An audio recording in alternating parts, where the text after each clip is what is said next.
Conquête va finir la conquête mais Mamou Christelle ça n'a rien à voir. On est assez News TV va kota là on a vu film moi Tom Cruise et Bimian. Il y a des mystique à d'autres ça va filmer. Eh nouveauté Tom Cruise on est là. OK. Bon rappelez-moi là parce que na Monique Christelle c'est bleu au soit bien à Donkey. Non là non film comme ça to bengana ouais. Donc c'est News TV ouais. Non de lui allo ma patala ngo. Et ainsi tu makasi. OK, merci. Salut très chers amis internautes, bienvenue dans votre site CL News TV de Christelle Mamou Lupungu, l'uranium de la presse congolaise.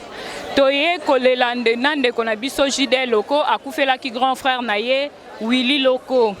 Yango caméra na biso pe micro na biso ya site na bino ya sika o bolingaka mingi bokotika jamais kozala desi poto memela bino ba information ya solo. Yango to borolanda na ba image o to kolakisa bino pona obsèque yande kona biso Willy Loko. Merci Tolanda.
toyokana moke tokosenga na libota na mutu place azwami akozala standby kino tokomisa kor bango bakoya na nsima na biso tobandaki malamu tosukisa malamu. Ok, merci. Détachement d'honneur. Likondi protège. Evabu. Injate Milato Bokinga. À mon commandement. Bon. Gardez. Aïe. En avant. Marche. Aïe. À gauche, pas filer.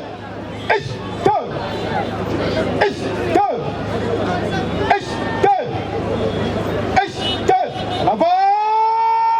Marche. Action. Halte. Gauche, droite, front. Drapeau. Détachement.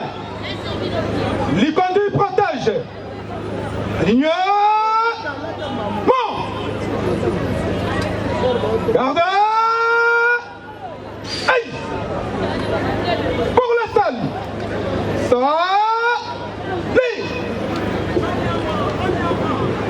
Mais. Fixe. Ligne droit. Et droit. Gauche. Ligne droit. Et droit. Gauche.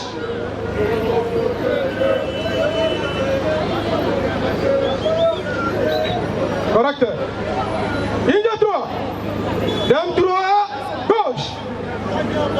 Droit passe à l'avant. Marche. Droit. Là. Détachement. Cercle. Mais.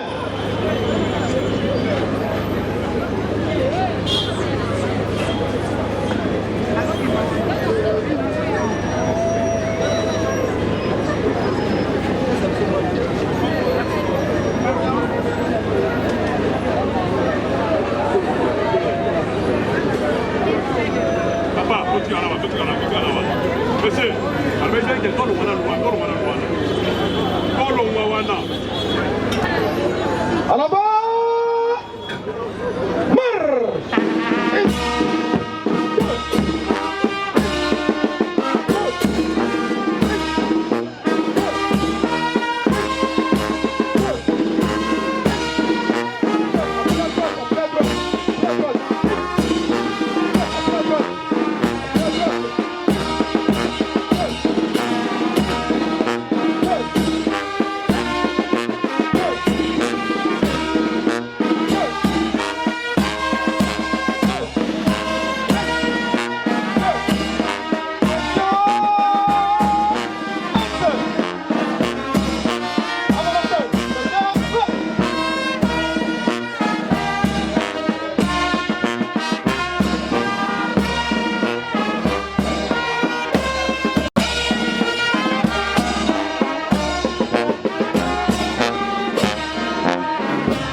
Bonjour Roger Ngami. Bonjour maman. Tomoni na matanga ya ndeko na biso Willy Loko. Yango toye jusqu'aux prestations na yo pour na matanga. D'abord, non, il y a papa chéri na groupe na Mobimba. Toujours présenter ma condoléance les plus attristées. La famille biologique, Nyonso, il y a artiste et musicien Abisso, Gidel. Vraiment, c'est choquant, quoi. C'est choquant. La séparation a été toujours douloureuse. Mais bon, c'est la loi de la nature. C'est Dieu émettre des temps et des circonstances. Qui sommes-nous pour arrêter de telles circonstances? Merci beaucoup. Tomoni presque ba musicien et belé mais ndengeni tomoni absence ya papa chéri na kati ya matanga. Biso nyos tout aux élèves avec papa chéri oya pour enterrement mais jusque là tomoni était. Papa chéri azalaki na morgue. Azalaki pe hier avant prestation nae et aujourd'hui il y a un bouchon monstre au niveau de municipal. On a sali 45 minutes. Donc on a dit le Bossonaï, Yazagi Pembeni. Juste on a commis, famille décidé de lever corps et il vient à peine d'arriver. Donc on a dit qu'il cimetière quoi. D'accord, merci Roger. Et l'on a mes condoléances na famille BCBG Moumana, famille biologique y a Monsieur Willy Loko, y compris na Gidel Loko. Merci beaucoup. Chers amis internautes, quand on a Kibino, Toye Matin, quoi, assistant de Konabiso, Gidel ou Akoufela qui grand frère Nae, Willy Loko. Nde Toye Kibino, tu as interview, il y a un musicien, Moko na Moko, Touta qui n'a Roger Ngandou, Nde Siko Toanan de Konabiso, Gezula. Bonjour Ndeko. Ouais, bonjour Jika. Mes condoléances. Ouais, merci. Merci. Tu as juste la prestation non, par rapport à Matanga, il y a un grand frère Yann de Konabiso Gidel. Ouais, en tout cas, il y a Willa Zaki, vraiment grand frère quoi. À conseil Belé, en plus appelé grand frère, il y a Trabendo. Donc disciplinaire, donc tout perdre, que son âme repose en paix. Ils ont tiré un tout quoi. Donc voilà. Ok, merci Ndeko Guez. Mais avant de des cimetières, balobaki papa chéri, bazozela avant basa lever du corps, bazozela la présence ya papa chéri. Mais bisonyo tout au vanda qui tozeli papa chéri to mona qui était. Pourquoi papa chéri a un retard? Non, au lelo et un week-end, embouteillage tout ça. Donc papa chéri a déjà là, je m'attends bien l'embouteillage voilà. Mais ayaki, au mona qui est ayaki donc papa chéri, ils a famille naé quoi. C'est un embouteillage ni la kaka donc voilà. Ok, merci beaucoup de Kogies aux autres mingité. Tout le monde peut de Konabiso Aza Pembeni. Bonjour. Bonjour la belle. Mes condoléances. Vraiment merci. La prestation dans les années par rapport à Mata et de Konabiso Willy Loko. Ouais, Mata a tolé la grand frère Nabiso ya Willy. On a ma vie, on a appelé ça un conseil banini. Mais les levées te perdre vieux. Vraiment famille loko vraiment donc les amants mawa. Vraiment biso tout ça biso passé. Mais on est là que son âme vraiment repose en paix. Ouais. Ok, merci beaucoup na CP Mingi. Biso pe ninisite na biso News TV, un pepe asika. Toyaki ko assister bino na matanga yango to sepela ki to loba mwa mukena bino. Merci beaucoup de vous permettre biso to ça l'interview na bino. Ok, merci. Chers amis internautes, bino moko bouti kolanda bilili obsèque yande konabiso Willy Loko ndeko ya Gidel Loko musicien à papa chéri Jibin Piana. Bino rien à commenter, rien à dire. Bino moko bomo na ka ba image kitoko. Par là toya ki abiso nyos tout aux accueils et la présence ya papa chéri Jibin Piana. Malheureusement papa chéri a un retard. Déjà à kuti bat baké cimetière, il paraît qu'il est à rejoindre bango na cimetière. Ndé par là nous allons ingratité pour nous remercier Papine Zola Meso et NT Pro, Judith Ngoyi, Chimène Kiala. Sans oublier Jean Moukanda Petit Papa, l'homme de 360, Patrick Nzofo, Judith Oumba la compresseur, ma copine, bah gros bisous na bino nyonso. Dans Bolanda prochain numéro à suivre.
JB.